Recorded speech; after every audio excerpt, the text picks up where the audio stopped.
Então, boa tarde a todos. Meu nome é Daiane Roça e a palestra de hoje é sobre o tema Oportunidade de Viver. Então, é um tema que eu utilizei para escrever esse livro de minha autoria. Então, por que eu quis falar sobre esse tema Oportunidade de Viver?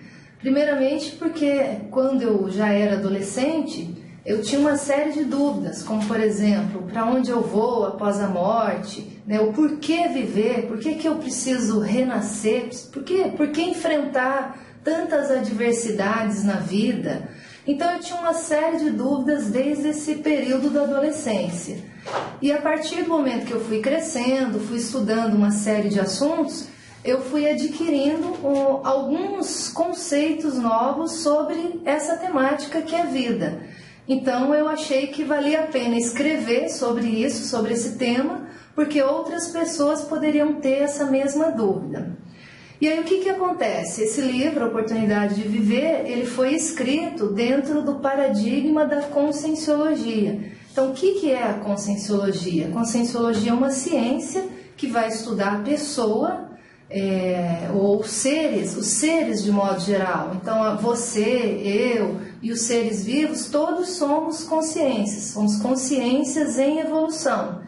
E eu sou voluntária da ciência conscienciologia desde 2003 e desde 2006, para ser mais específica, eu estudo então essa temática, oportunidade de viver. Então, sobre esse aspecto, então, relacionado mais à evolução, mais à evolutividade.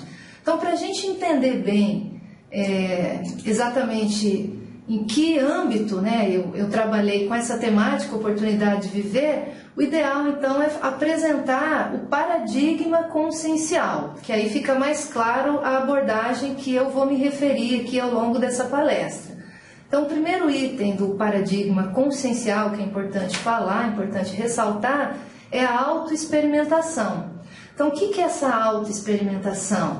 Então, eu vou considerar que o ideal é que a pessoa tenha as suas próprias experiências e que ela não dependa de outro ou que ela acredite em tudo que eu vá falar ou em tudo que ela lê, em tudo que ela vê. Então a gente parte do princípio que o ideal é que a pessoa tenha as suas próprias experiências e que ela chegue a conclusões a partir do que ela vivenciou, né? A partir da sua experiência de vida. Então essa é uma premissa nossa dentro da conscienciologia.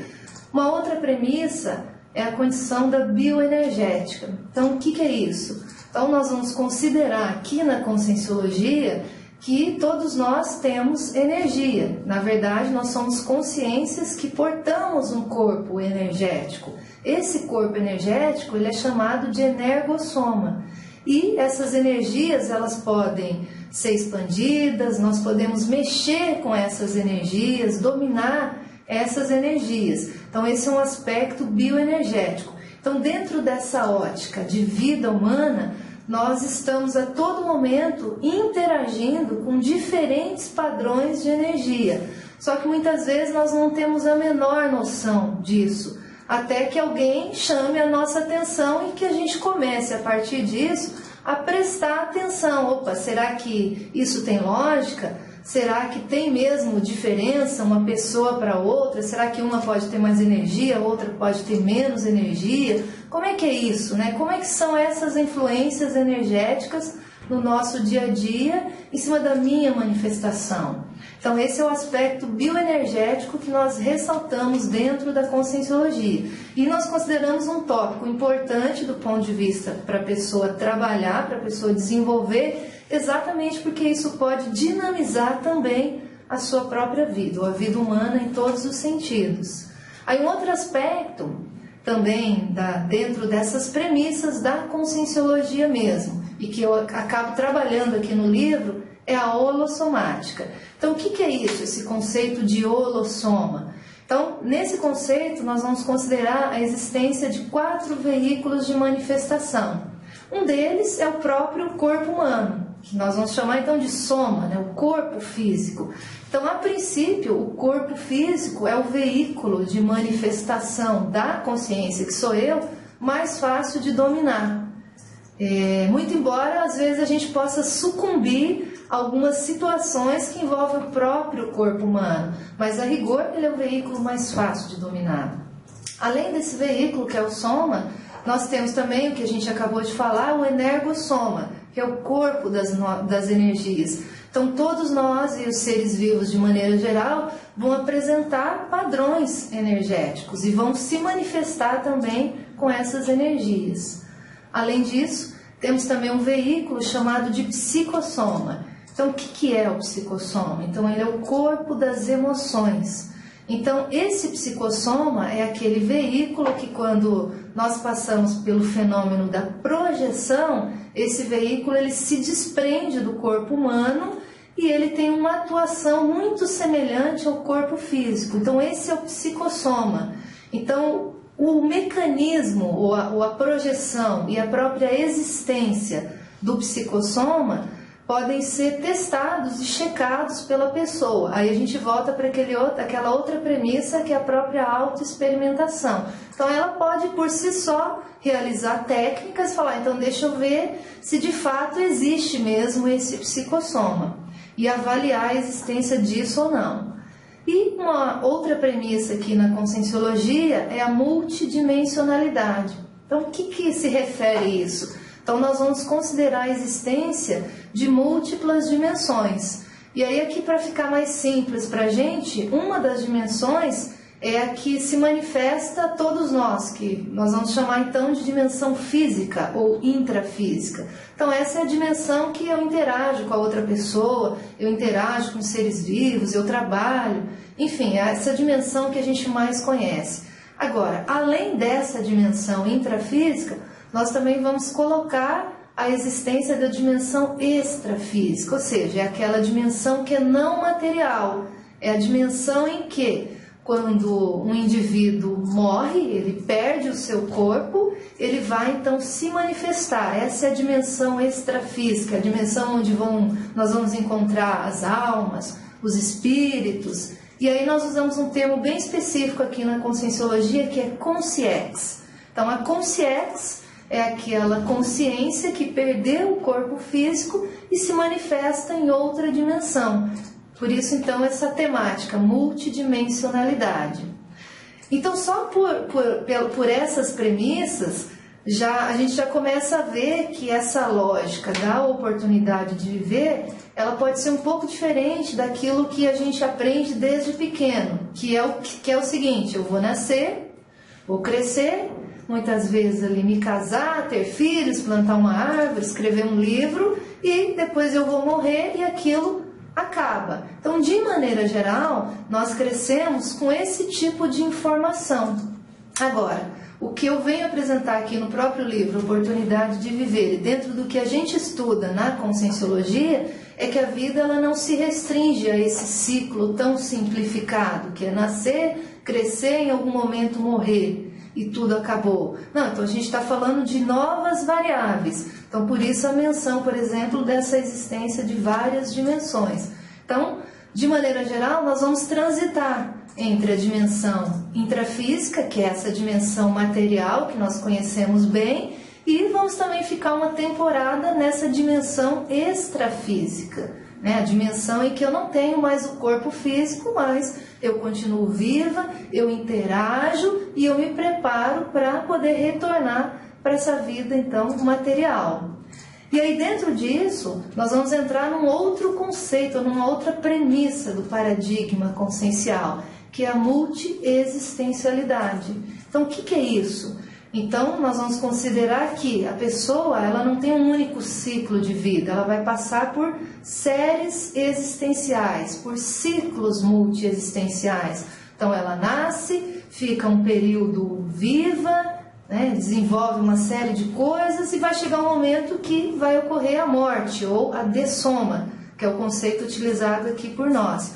Então, a partir da dessoma, a consciência vai para essa dimensão extrafísica, fica uma temporada lá e depois renasce. Então, volta novamente para a dimensão intrafísica. Então, se a gente considerar essa lógica evolutiva, nós estamos nesses ciclos multiexistenciais, possivelmente há milhares e milhares de anos, ou milhares e milhares de séculos. Então, a temática vida, sob o olhar do paradigma consciencial, muda um pouco a nossa concepção e traz para a gente novas responsabilidades. Porque a pessoa pode se perguntar a partir disso, então se a vida continua e se existe essa lógica de que eu vou voltar, então o que é que eu estou fazendo aqui e qual é o significado dessa existência? Então é aquela pergunta, por que viver? Então como é que eu responderia isso, por que viver? Então, enquanto vocês vão pensando nessa temática do por que viver, o ideal é a gente considerar aqui toda essa sequência do ciclo multiexistencial, porque aí fica mais fácil até a gente chegar no momento para responder essa pergunta, por que viver? Então, olha só, dentro do ciclo multiexistencial, que é essa série de múltiplas vidas, nós vamos considerar 6 etapas. A primeira etapa é chamada então de intermissão. Essa etapa, ela se refere exatamente àquele intervalo existente entre 2 vidas da mesma consciência. Então, eu estou aqui nessa dimensão física nesse momento, estou gravando um vídeo e vocês estão assistindo um vídeo. Ok. Quando chegar o momento da dessoma, eu vou passar para uma nova dimensão, que é a dimensão extrafísica, e eu entro nessa etapa do ciclo multiexistencial, que é chamada então de intermissão. Aí uma das perguntas que as pessoas mais fazem quando a gente trabalha esse conceito em sala de aula é qual é o tempo de permanência de um indivíduo ou de uma consciência nessa intermissão.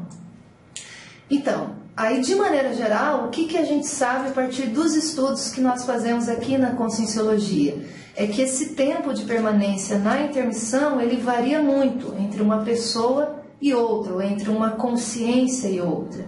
Então, algumas consciências podem ter um tempo de intermissão mais longo, outras podem ter um tempo de intermissão mais curto. Porém, de maneira geral, todas, em algum momento, elas vão passar por esse momento de intermissão, essa fase de intermissão. Tá? Aí uma outra pergunta que é muito comum é: o que a consciência ela faz durante a intermissão? Então, isso nós vamos generalizar a partir dos estudos aqui da Conscienciologia também. Então, o que ela faz? Quando já existe um nível de lucidez sobre a continuidade da vida, por exemplo, o que acontece na intermissão é que muitas vezes a consciência se prepara para retornar para a próxima vida intrafísica. Então, essa preparação envolve o que nós chamamos aqui de curso intermissivo. Então, esse curso intermissivo, ele é o que exatamente? Ele é um curso no qual ele vai conter uma série de disciplinas, uma série de aulas em que a pessoa treina uma série de coisas para que ela se saia melhor no momento que ela estiver aqui na vida humana. Então, vamos dar exemplo disso. Então, vamos supor que a pessoa em outras vidas, ela percebeu que quando ela renasceu, ela ficou muito presa àquela mesologia ou àquela forma de funcionar da sociedade. E era para ela ter determinado posicionamento, mas ela não conseguiu fazer isso porque simplesmente ela se rendeu a um costume de época, ao modo que as pessoas funcionavam naquele contexto. Então, o que ela faz? Ela dessoma, ela percebe isso, que houve uma falha da parte dela, que ela sucumbiu a essa mesologia.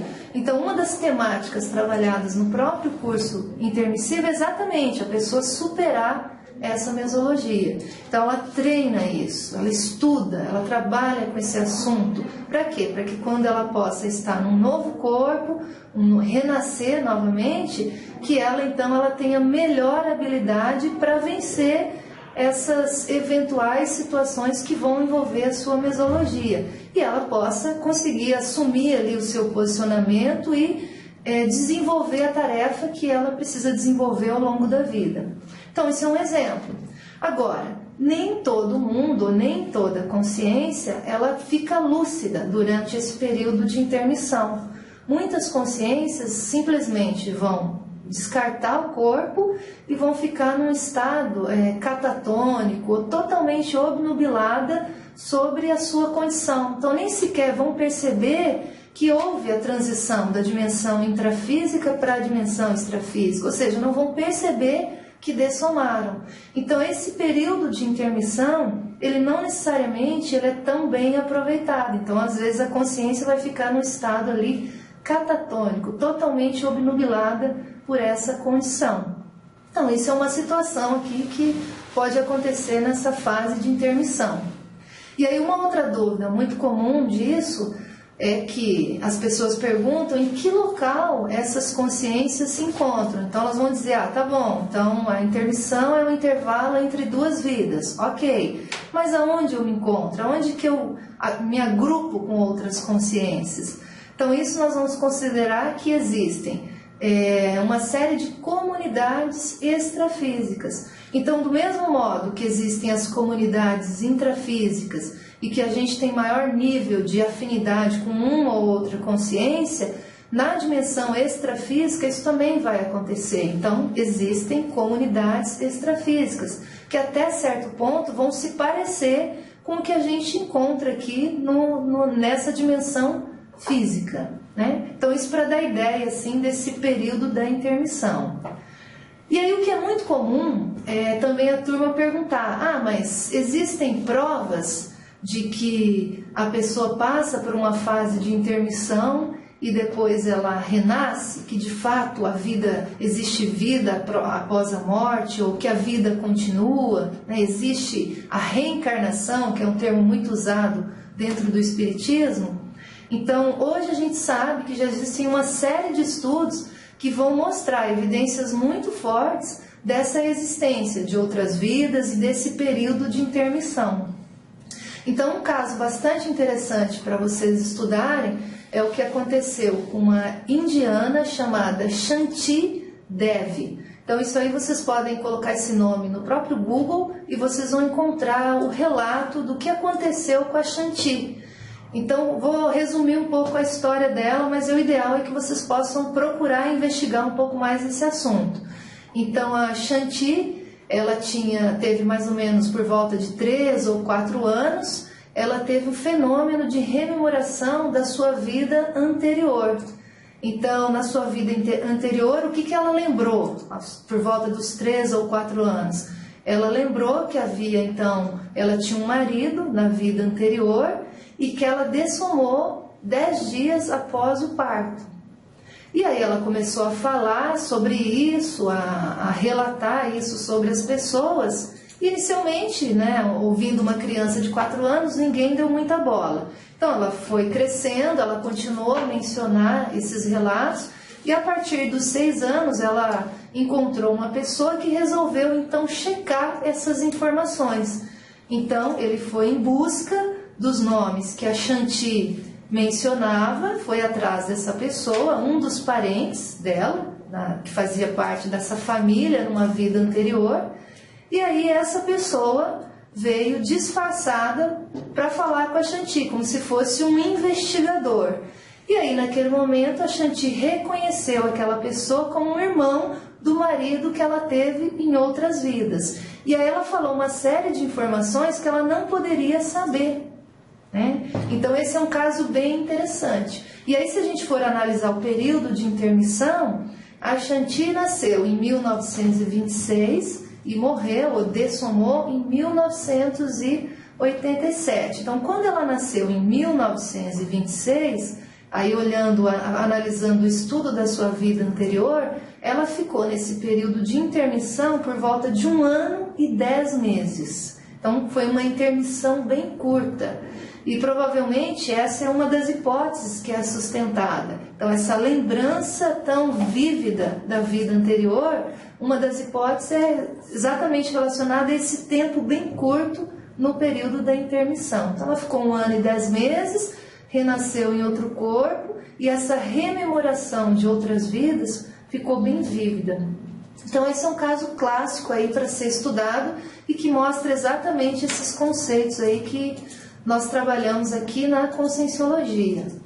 E para quem tem interesse também, eu indico o estudo do livro, que é um clássico sobre reencarnação, que é o autor Ian Stevenson, e ele expõe 20 casos de reencarnação, 20 casos sugestivos de reencarnação. Então, esse pesquisador, ele é um psiquiatra, ele pesquisou isso há vários anos, né? Ele é um professor da Universidade da Virgínia, e ele pesquisa esses fenômenos paranormais há vários anos. Então, esse livro é interessante porque ele vai expondo uma série de casos, uma série de relatos, e mostrando como é que ele foi juntando as evidências que vão mostrar a existência dessas vidas passadas. Então, também um estudo clássico. Aqui no Brasil, nós temos o estudo realizado por Hernani Guimarães. O professor Hernani já morreu, ele nasceu em 1913, morreu em 2003, e ele escreveu um livro chamado Reencarnação no Brasil. Então, esse livro ainda é possível ser comprado. E ele expõe também uma série de pesquisas mostrando entrevistas, análises de hipóteses sobre uma série de pessoas que relataram a lembrança ou a rememoração dessas vidas pretéritas. Também um livro bastante interessante que exemplifica essa noção assim do ciclo multiexistencial, ou seja, a existência de um período de intermissão e depois uma nova etapa de vida, uma nova vida. Então vale a pena aí quem tem interesse procurar ler esses livros. Dentro do ciclo então de intermissão, dentro do ciclo de intermissão, dentro do ciclo multiexistencial, uma segunda etapa seria a chamada fase pré-ressomática. Então, o que é essa fase pré-ressomática? Ela envolve exatamente a preparação ou o período anterior ao que nós conhecemos, que é a ressoma propriamente dita, ou o renascimento propriamente dito. Então, o que acontece nessa fase pré-ressomática? Então, existe, num primeiro momento, o que nós chamamos de preparação. O que é essa preparação? É uma fase de rejuvenescimento do visual, ou do visual extrafísico da consciência, que vai ser a futura consciência. Então, veja, eu tinha um corpo. Eu perdi esse corpo e fiquei no período ali extrafísico, nessa fase de intermissão. E eu estou me preparando para renascer novamente. Então eu vou ter um novo corpo, é uma nova genética, uma nova família. Então precisa desse momento aí de transição em que o visual, vamos dizer, adulto, que eu tinha numa vida anterior, ele começa a ficar rejuvenescido, porque eu vou ganhar então um novo corpo, uma nova genética. É como se fosse uma etapa de transição mesmo. Então essa é a fase de preparação dentro da fase pré-ressomática. Aí uma outra etapa que acontece dentro dessa fase é a chamada conexão. Então o que é a conexão? Então a conexão do energossoma, que é aquele corpo energético, com o soma que eu vou ter, então um novo soma. Então é como se fosse a ligação do energossoma com o novo soma. Então isso é chamado de conexão. Então lembra que nós falamos que existem 4 veículos de manifestação: o corpo físico, o energossoma, o psicossoma e o mentalsoma. Então essa vida humana, ela é uma vida também energética. Então precisa ter um momento de transição em que esse veículo energético ele se liga ao novo corpo físico. E aí dentro também da fase pré-ressomática existe o que é chamado de obnubilação. Então o que é isso? Isso é o mais importante para a gente entender por que a gente não lembra as nossas vidas anteriores, que poderia ser uma pergunta que vocês poderiam me fazer. Então essa fase é chamada de obnubilação por quê? Porque existe uma ofuscação ou uma perda repentina ou abrupta da nossa lucidez com relação às vidas anteriores, ou com a relação à vida anterior. Então existe o que nós chamamos de um restringimento da nossa memória. Então aquela memória que estava mais vívida na dimensão extrafísica, ela começa a ficar abruptamente mais restringida e eu perco aquelas informações. Então eu me restringo, eu passo por uma fase de obnubilação. E é também dentro da fase pré-ressomática que vai acontecer a fecundação, que é o quê? A sua mãe, no caso, vai gerar ali a partir do espermatozoide o seu óvulo, então a fusão, então ocorre a união do óvulo com o espermatozoide e o desenvolvimento do feto, né, e do embriossoma ali. Então tudo isso acontece nessa fase pré-ressomática.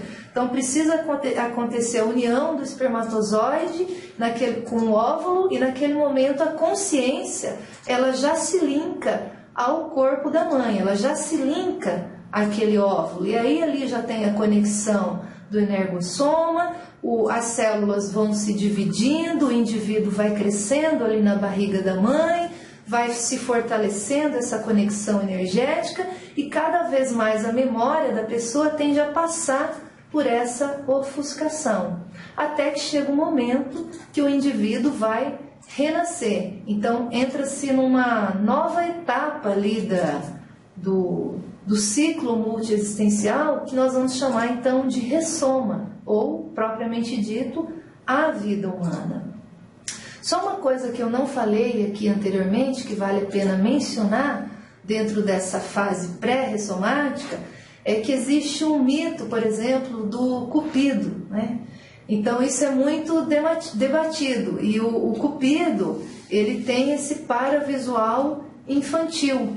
Então esse aí é um elemento de uma evidência bem forte para a gente, que mostra exatamente aquela condição do rejuvenescimento do visual do indivíduo, do paravisual do indivíduo, pouco antes dele renascer.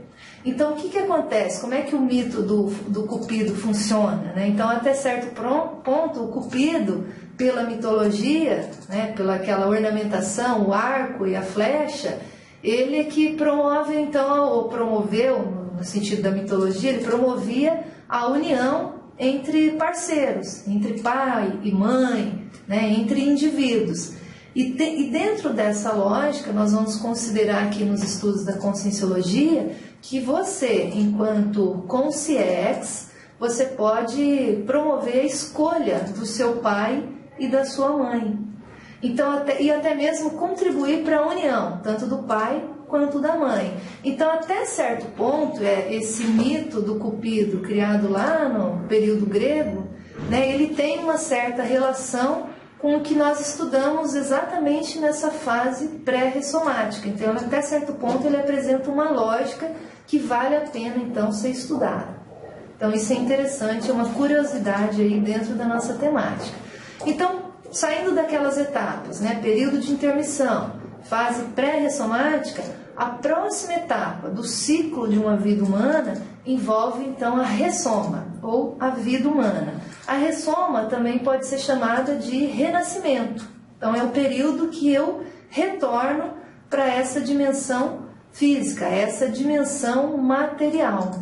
Então, dentro disso, um dos questionamentos aí das pessoas é exatamente ficar pensando, mas então, o que é vida exatamente? Se existe de fato, ou se eu pressuponho a existência de dimensões, dimensão intrafísica e dimensão extrafísica, então o que é isso que eu chamo de vida?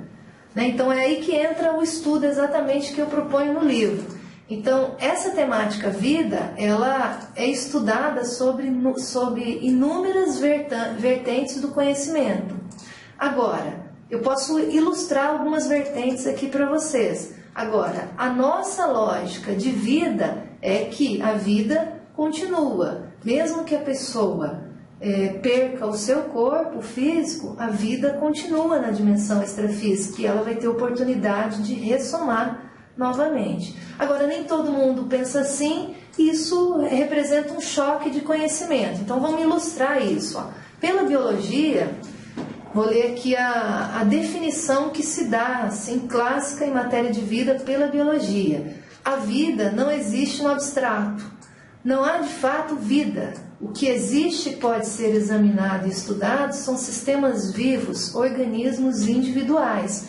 Então, essa concepção de vida pela biologia considera somente a vida na dimensão, então, física, na dimensão material. Não se fala de continuidade de vida ou de vida após a morte. Então, é uma definição bem restrita.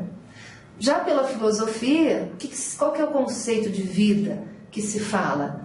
Então a vida é aquilo pelo qual um ser se nutre, cresce e perece por si mesmo. Então também aqui não fica clara a noção de continuidade da vida após a morte. Essa é uma definição que foi proposta por Aristóteles. Já pela física, que é uma vertente assim bem dentro da ciência convencional também, o que se considera como definição de vida? Que a vida representa a porção da matéria que está viva, quando pode mover-se, trocar material com o meio, ou seja, faz alguma coisa por um período mais longo se comparado à matéria inanimada. Então também uma definição de vida bem fechada, que não considera nenhuma possibilidade de existência de vida após a morte, ou da existência de outras dimensões, ou até mesmo a existência de outras formas de vida. Então, dentro do nosso conceito, só um momentinho, parece que temos uma pergunta aqui. Eu vou só parar aqui nessa parte, depois a gente volta a falar aqui de ressoma, e vamos só responder aqui uma pergunta. Então, essa pergunta é da Ceci, ela diz: boa tarde, quais são os requisitos para fazer curso intermissivo? Ok, Ceci, então o curso intermissivo, vocês se lembram que ele está relacionado com uma série de disciplinas ou um conjunto de atividades que nós podemos fazer no período que estamos naquilo que a gente chama de intermissão, que é o período então entre uma vida e outra. Então, quando você me pergunta quais são os requisitos para fazer curso intermissivo, nós poderíamos colocar vários deles. Um deles é aquela intenção da pessoa, ou ela ter uma vida, né? Vamos considerar que a pessoa, vamos considerar hoje eu numa condição me preparando para um curso intermissivo. Então hoje eu vou considerar que eu não tenho e eu quero ter. Então o que eu teria que ter de pré-requisito? Então eu vou focar a minha vida numa condição assim mais assistencial, eu vou procurar ajudar mais as pessoas, então esse é um pré-requisito. Eu vou ter um nível de lucidez maior no sentido de querer ajudar os outros e de admitir, por exemplo, que a vida pode continuar e que eu posso renascer num outro momento e que eu vou precisar corrigir algumas coisas.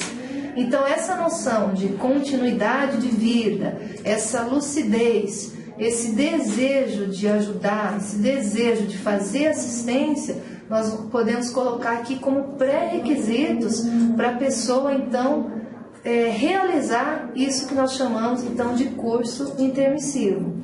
Então veja, não é qualquer pessoa que vai para o curso intermissivo. Então se hoje o indivíduo, o foco dele ainda está muito voltado está muito egóico, está muito nele, e às vezes ele está muito centrado, por exemplo, no processo da própria criminalidade, então ele não está ajudando ninguém, pelo contrário, ele está mais prejudicando as pessoas, então fica mais difícil ainda esse indivíduo caminhar para um curso intermissivo. Então a pessoa que vai para o curso intermissivo, ela tem algum nível de mérito. Mérito por quê? Porque em alguma vida, dentre tantas as que ela teve, em algum momento ela colocou seu foco em ajudar as pessoas, em querer melhorar de alguma forma e de alguma maneira ela obteve algum nível de lucidez sobre essas noções que nós estamos falando aqui, essa noção de continuidade da vida, de responsabilidade com o outro e consigo mesmo. Então esses poderiam ser alguns pré-requisitos para você poder estudar, ok, Ceci? Então, só para a gente voltar aqui, dentro desse mecanismo da ressoma, uma pergunta então que a gente já fez lá no início da palestra. Ok, eu vou só tentar responder aqui, só uma pausa, mais um momento, só para conseguir aqui responder a continuação da pergunta da Ceci. Ela diz o seguinte: então compreendi, mas se você faz o curso intermissivo, mas não cumpre a sua PROEX, pode fazer outro? Ok, o que acontece, Ceci? A gente, quando passa pelo curso intermissivo, um dos objetivos dele é exatamente a pessoa se preparar para a próxima vida humana.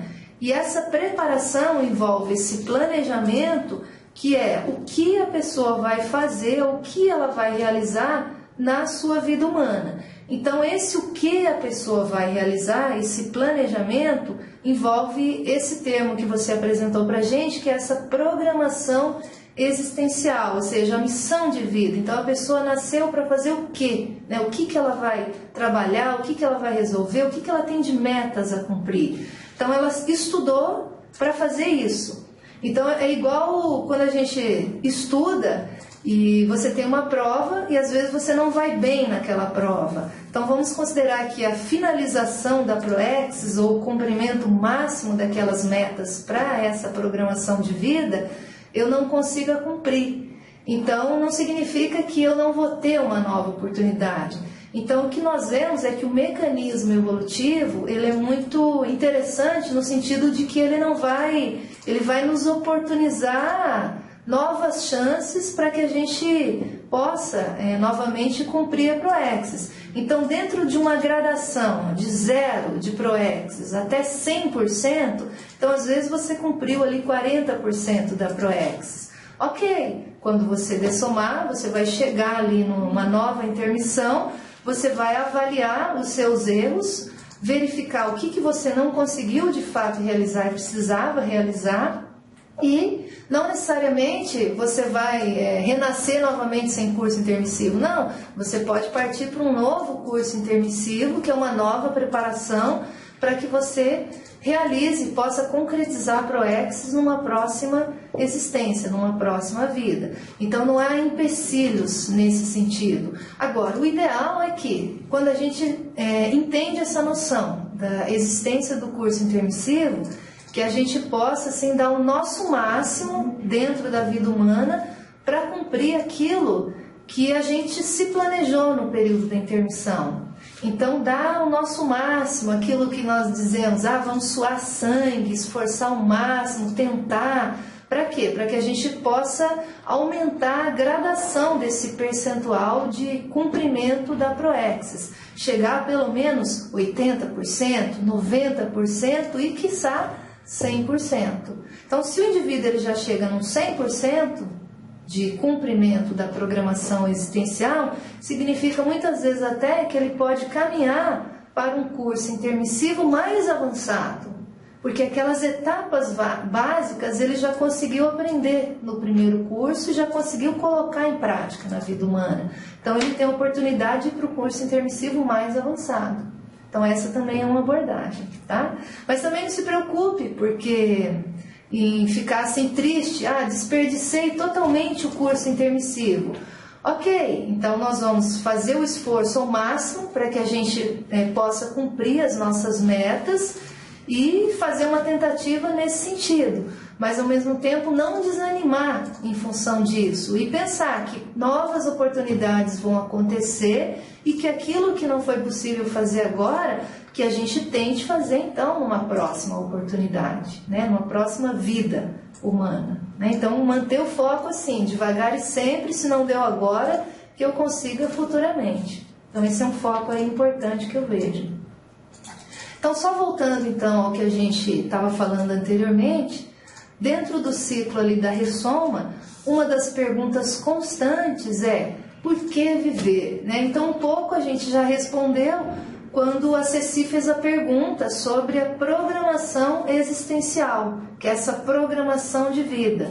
Então, uma das respostas para essa pergunta, por que viver, é exatamente o renascimento para que a pessoa possa realizar aquelas metas que ela se planejou nesse período de intermissão, no que nós chamamos então de curso intermissivo.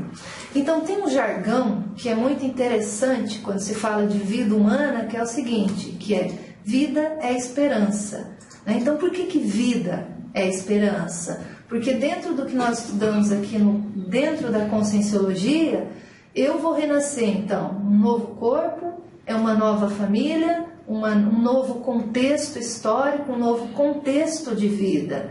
E aí essa nova situação me oportuniza a realizar coisas que eu não realizei antes. Então por isso que vida é esperança. Então essa expressão ela é forte nesse sentido, dentro dessa conotação estudada pelo paradigma da conscienciologia.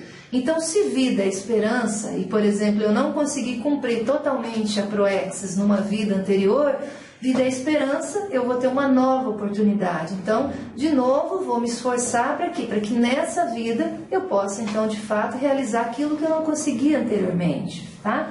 E dentro dessa pergunta, por que viver?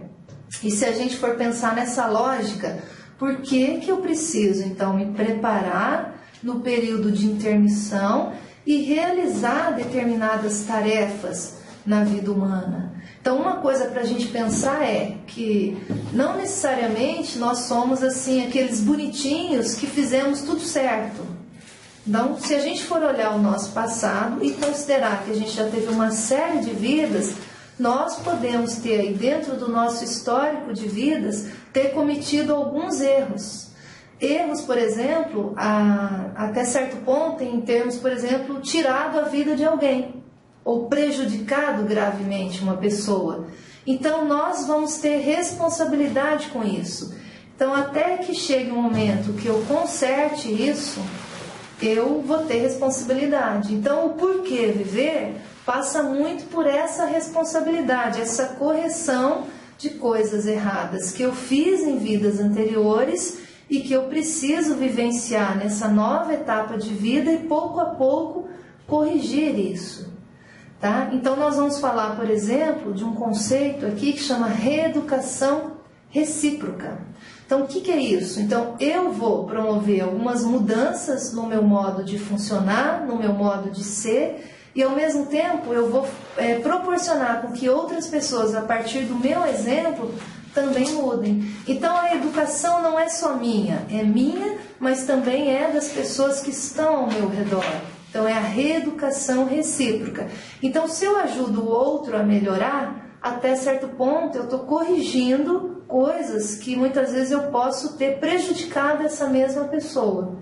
Então eu tenho responsabilidade. Então eu não vou fazer um curso intermissivo porque eu sou bonitinha. Não, pelo contrário. Eu tenho algum mérito sim, porque eu já quero mudar, porque eu já quero fazer alguma coisa para corrigir. Mas eu tenho responsabilidade por coisas erradas que eu fiz em vidas anteriores. Tá? E aí o que acontece?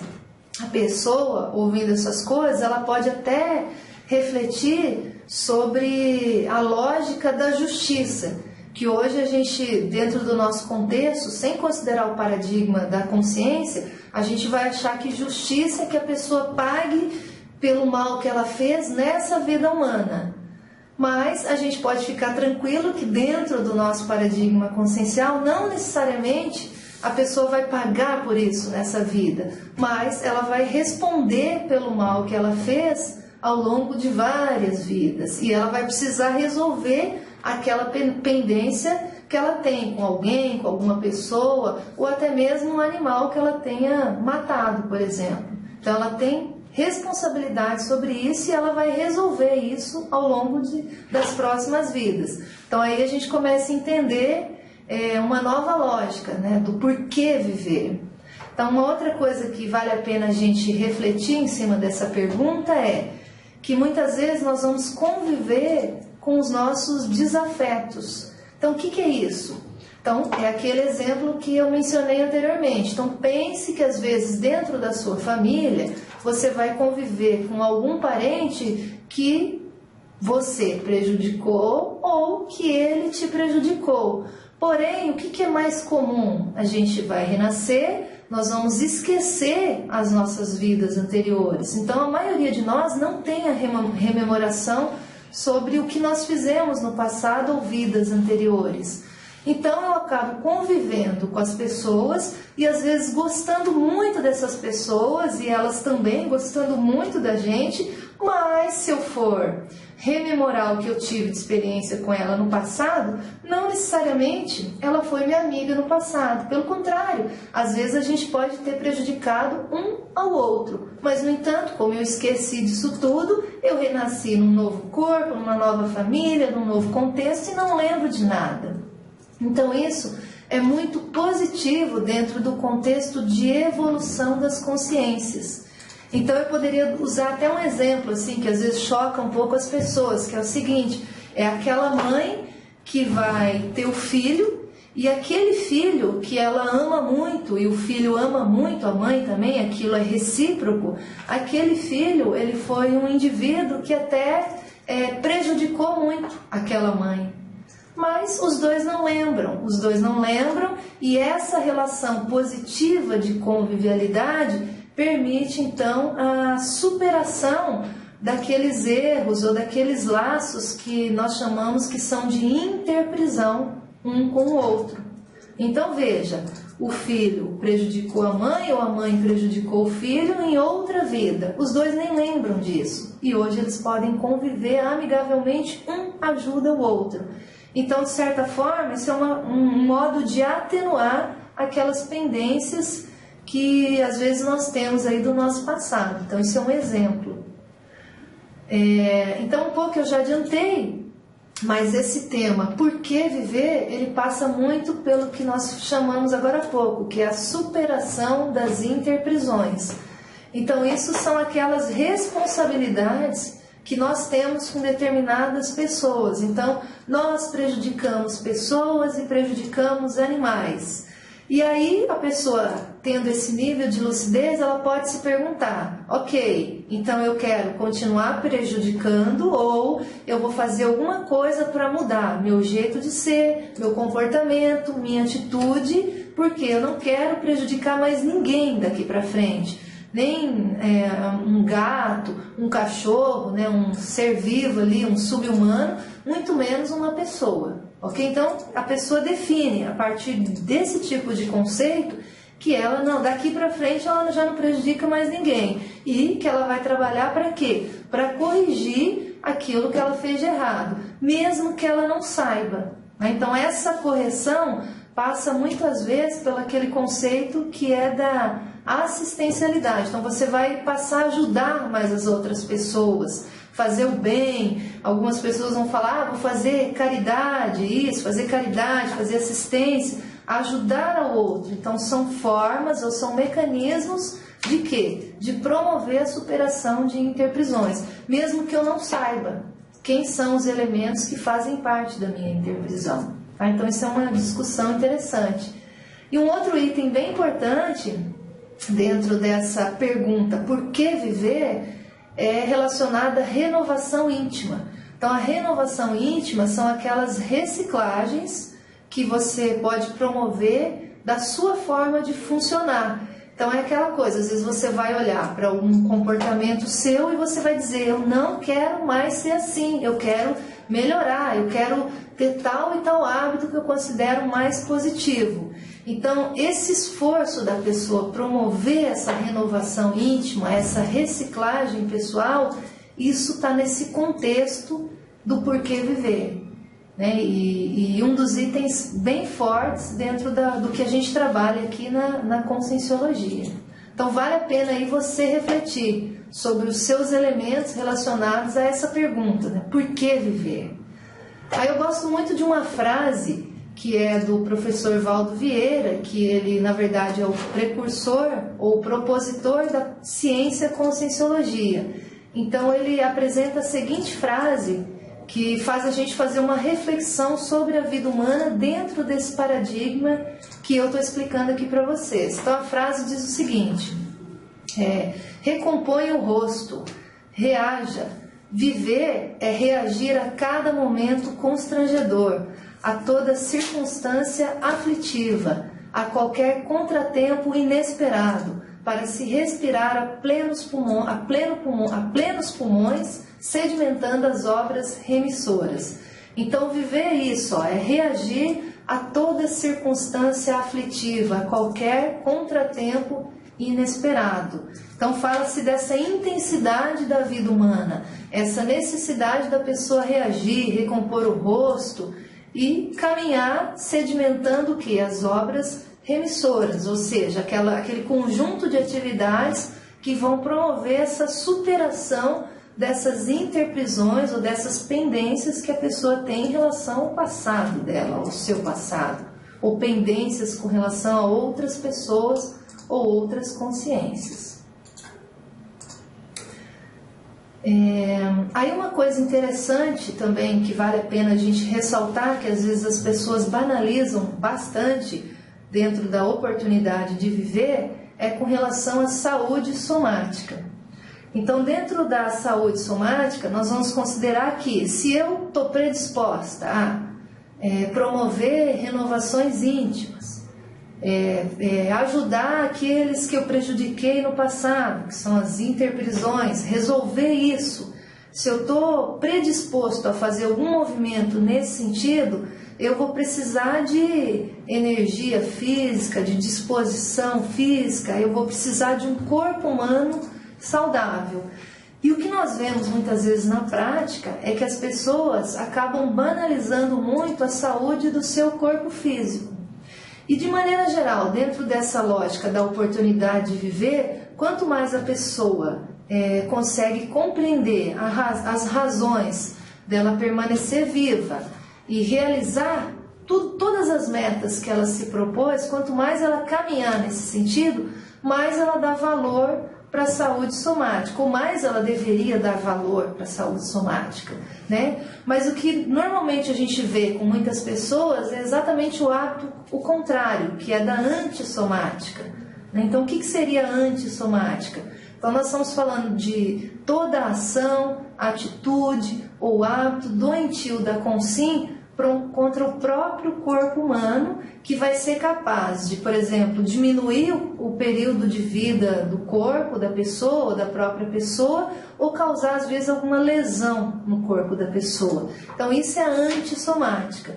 Então, a tendência do indivíduo, quando não consegue entender essas premissas que nós estamos falando aqui da conscienciologia, ou toda essa lógica da evolução da vida, né, a vida humana, considerando todas essas dimensões, exatamente ela cair para a condição da antissomática. Então, exemplos de antissomática.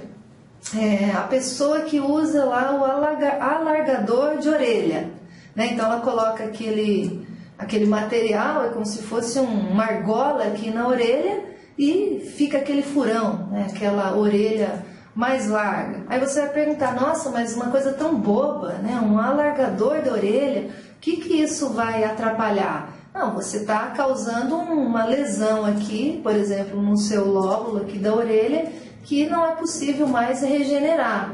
Então é um pequeno hábito seu que mostra, de algum modo, uma propensão, uma tendência do indivíduo de desvalorizar o próprio corpo físico. Dentro dessa lógica do próprio alargador, são as tatuagens, os piercings, então são elementos que o indivíduo causa injúria no próprio corpo, marcas que não têm nenhuma relação com a fisiologia natural e que o indivíduo muitas vezes ele cede a um modismo de época e se rende a esse tipo de hábito. Mas ele mostra uma tendência de antissomática, que vai contra o que a gente está propondo dentro dessa lógica da oportunidade de viver. Outro exemplo é o próprio alcoolismo. Então, a bebida alcoólica, a pessoa que diz que mesmo que bebe socialmente, então o álcool ele vai trazer um efeito grave sobre as células, por exemplo, cerebrais, os neurônios. E se a gente fala de desenvolvimento dos veículos da consciência, os neurônios eles vão apresentar uma relação direta com o veículo que nós chamamos no início, que é o mental soma. Então, é o corpo do discernimento. Então, esse mental soma, ele estabelece correlações com esses neurônios. Então, é ilógico da minha parte usar algum material que eu vá diminuir a quantidade de neurônios. Então, isso entra como um elemento da antissomática. E aí a gente tem outros exemplos, como por exemplo a automutilação, então pessoas que cortam partes dos dedos, partes dos membros, tudo também em função de modismos, né, relacionados a contextos, às vezes, mesológico que a pessoa se encontra. O próprio boxe, o indivíduo que soca a cabeça do outro colega num esporte desse tipo, então acaba com uma área nobre do corpo humano, que é a área cerebral. Entre outros exemplos. Então eu poderia aqui no livro, quem tiver a oportunidade de ler, eu cito mais de 30 exemplos de antissomática, que mostram exatamente esse hábito doentio da pessoa em negligenciar a saúde do corpo humano. Então, isso é um aspecto a ser ressaltado dentro desse contexto de vida humana, né, de ressoma. E aí uma coisa importante também para a gente falar é uma série de técnicas evolutivas, que a pessoa pode pensar o seguinte: ok, eu estou entendendo o que vocês estão propondo aí na Conscienciologia, você está falando de uma vida que envolve uma série de premissas, envolve uma série de dimensões, envolve uma continuidade. E a pessoa pode parar e falar assim: então tá, então eu quero entender mais sobre isso e quero fazer alguma coisa para que eu possa melhorar então a minha vida hoje. Então o que a gente fala aqui na Conscienciologia é uma série de técnicas evolutivas. A gente apresenta uma série de técnicas evolutivas. Eu vou falar de 3 aqui específicas e vou focar mais em uma aqui em função do nosso tempo. Tá? E aí, se a pessoa tiver interesse, depois ela pode ler ou procurar outros cursos relacionados a essas temáticas.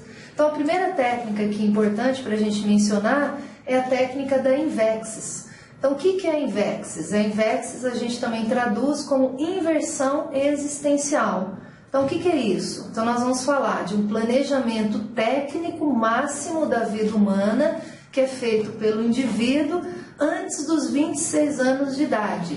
Então, a pessoa aplica essa técnica com foco de conseguir cumprir a sua proexis. Então, essa inversão existencial, ela é justamente voltada para aquela pessoa que ela ainda não tem 26 anos e ela, por exemplo, ela ainda está livre de uma série de compromissos. Então, ela ainda não se casou, ela não é presa a nenhuma instituição e ela tem condições de aplicar uma técnica em que ela vai poder dinamizar todo o desenvolvimento da sua vida humana com foco voltado, então, à programação existencial. Essa é uma técnica, então, da Invexis.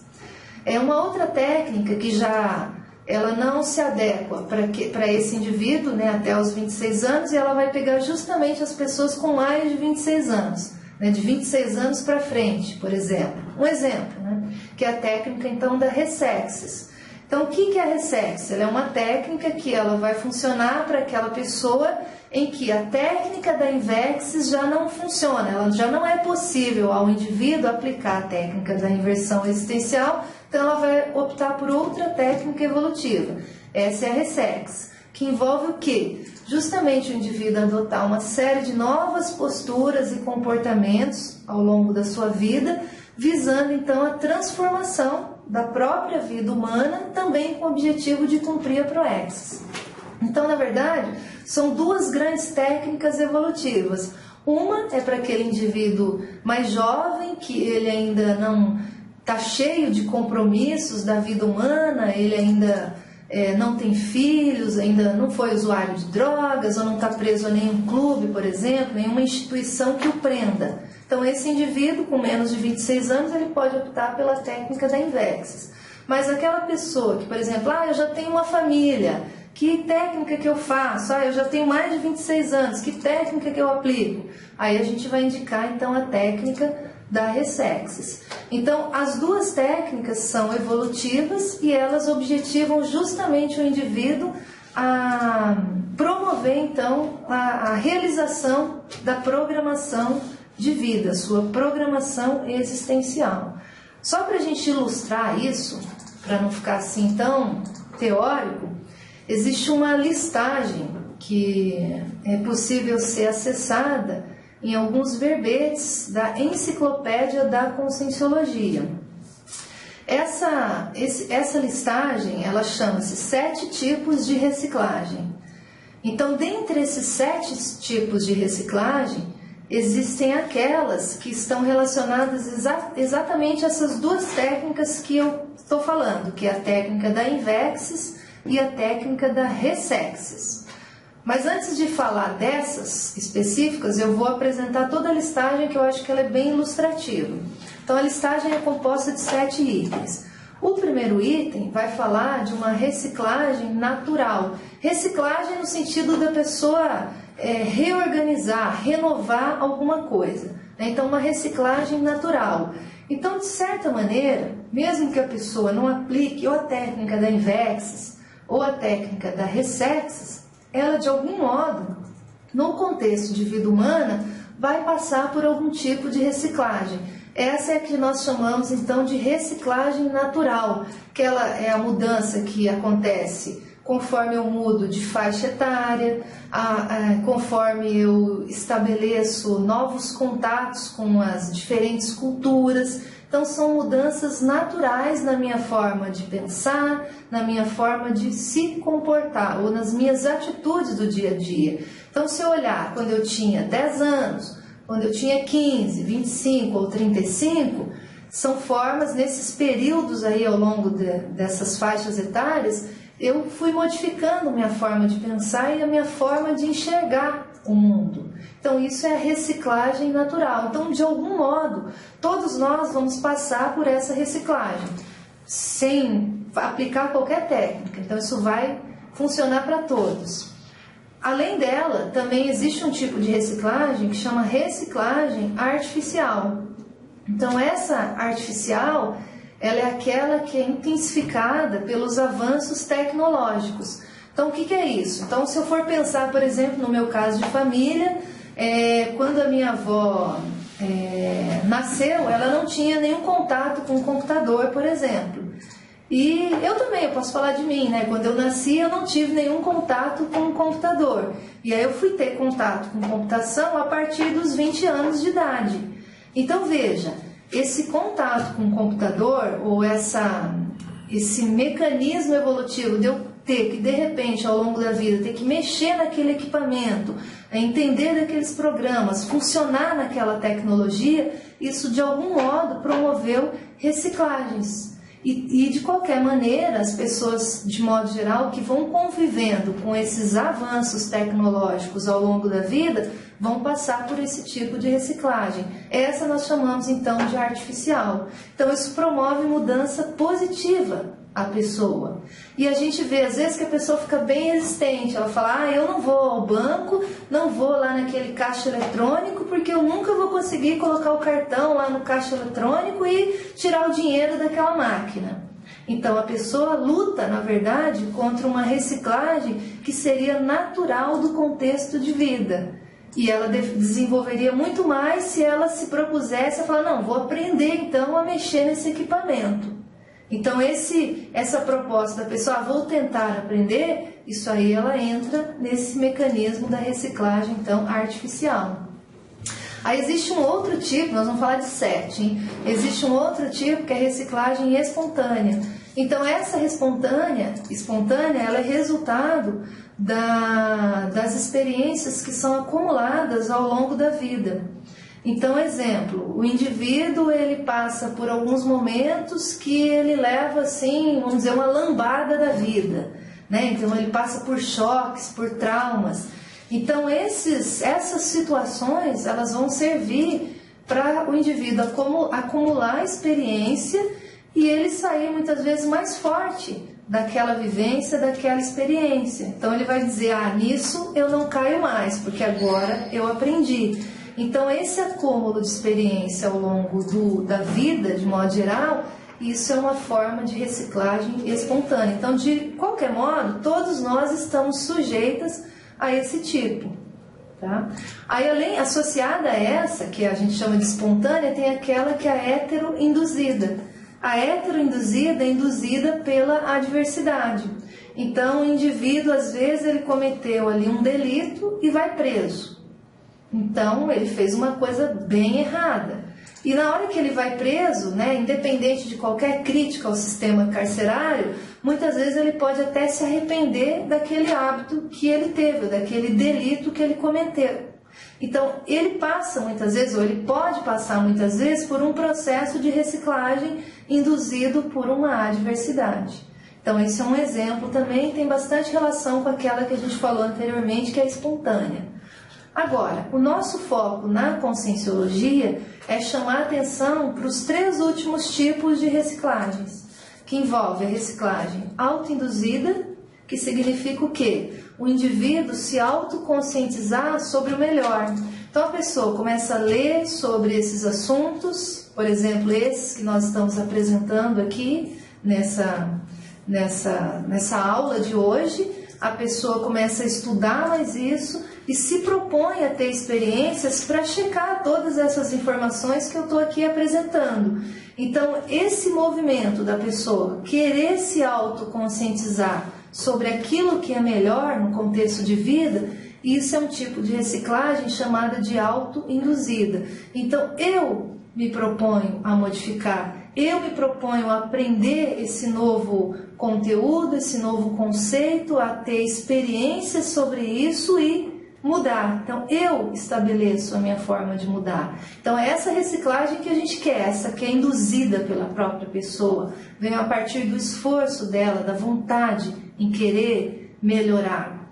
Aí, o outro tipo é chamada de avançada. Essa avançada, ela é o quê? Ela é derivada já da aplicação das verdades relativas de ponta. Então, é um passo a mais. Então, o que significa isso? Eu me proponho a me autoconscientizar para o melhor e começo a estudar. Por exemplo, isso que nós estamos trabalhando aqui hoje.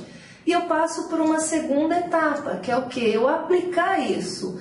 Então eu aprendi que o ideal é pensar a favor das outras consciências e não pensar negativamente sobre elas. Então eu começo a introduzir na minha prática cotidiana o pensar a favor do outro, pensar positivamente a favor do outro indivíduo. Então, à medida que eu vou exercitando esse aprendizado, eu faço a aplicação e eu caminho para um tipo de reciclagem que é chamada então de reciclagem avançada.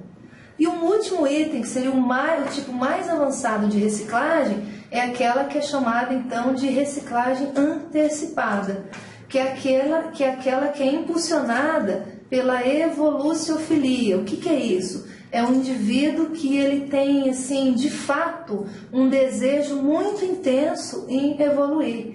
Então ele diz, eu quero evoluir, eu quero melhorar, eu quero superar aquilo que eu não superei ainda.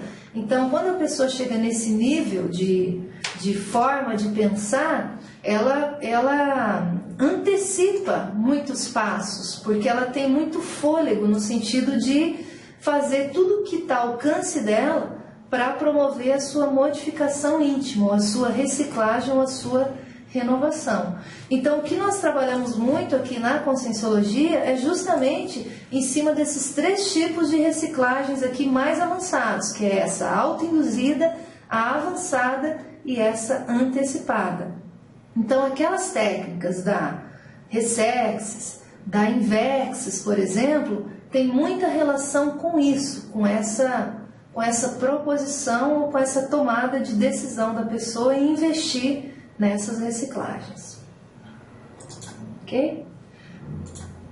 Uma outra coisa importante aqui para a gente estar falando aqui também nessa palestra é uma técnica que eu apresento aqui no livro Oportunidade de Viver, e a técnica chama Passo a Passo da Recim. Então, a Recim, ela tem relação com isso que nós estamos falando, que é essa reciclagem intraconsciencial, essa reciclagem íntima. Então, essa reciclagem íntima, ela passa por uma série de mudanças na minha forma de pensar. Então, é uma reciclagem, vamos dizer, mais refinada.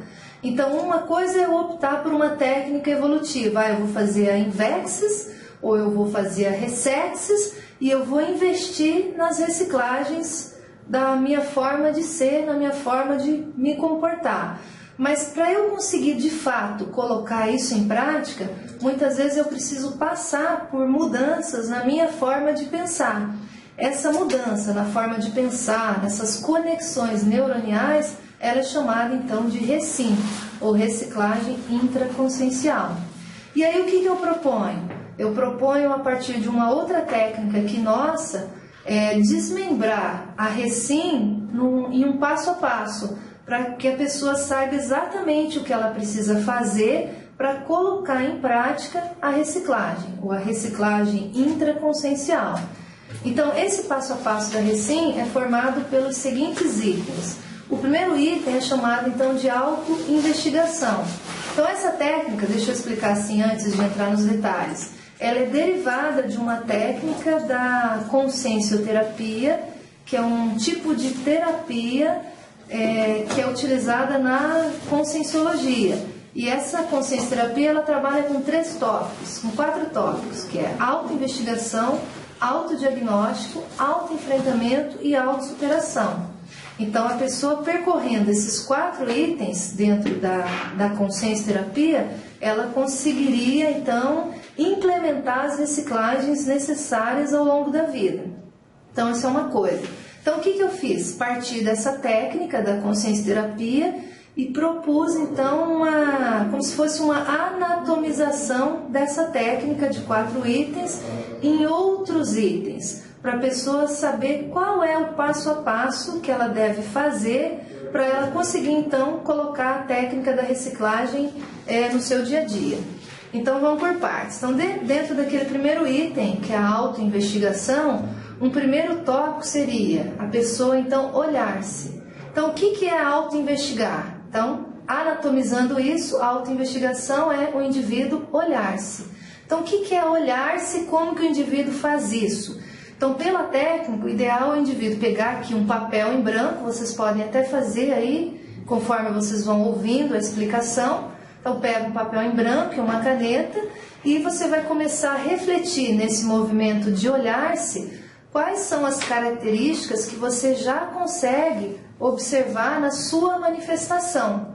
Então, quais são os traços positivos e quais são os traços que você deseja melhorar. Então, esse é um primeiro passo da técnica da Recim, que é da reciclagem intraconsciencial, olhar-se.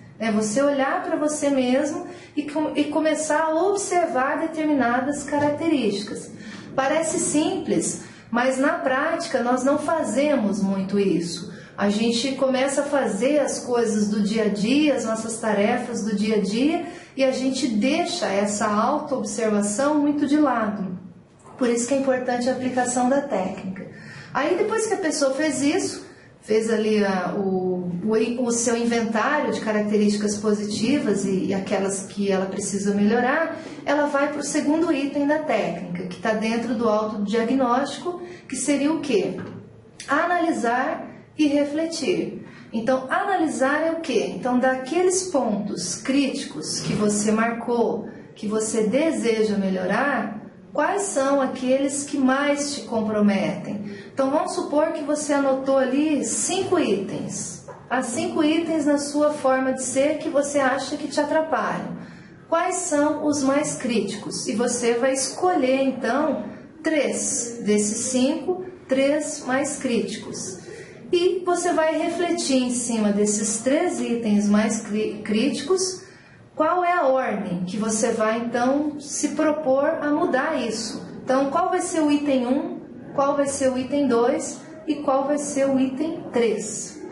Aí, feito isso, esse movimento, então, de reflexão, você passa para uma terceira fase da técnica, que chama autoenfrentamento. Então, dentro do autoenfrentamento, o que é que você faz exatamente? O que é o autoenfrentamento exatamente? Aí você vai para uma parte da técnica que chama encarar. Encarar o quê? É você, então, listar qual vai ser o seu primeiro passo inicial desse autoenfrentamento. Então, o que é que você vai fazer primeiro? Você conseguiu separar ali 3 itens. Você já viu qual é o item 1, qual é o 2 e qual é o 3. Ok, mas o que você vai fazer primeiro para enfrentar esse problema? Você está se propondo a resolver. Então, o que você vai fazer primeiro? Então, esse é um passo da técnica. Dentro desse autoenfrentamento, depois de encarar, é o seu primeiro passo, você precisa investir.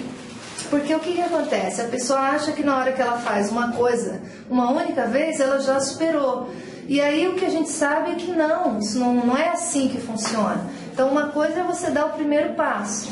Depois você vai precisar investir. Investir significa você listar tudo que você vai fazer, o que você deseja fazer ou se propõe a fazer para você superar aqueles 3 itens. Então, você vai estabelecer passos para você mesmo ou tarefas para você mesmo, para que você possa, de fato, enfrentar aquilo que você quer resolver, tá? Aquele problema que você listou.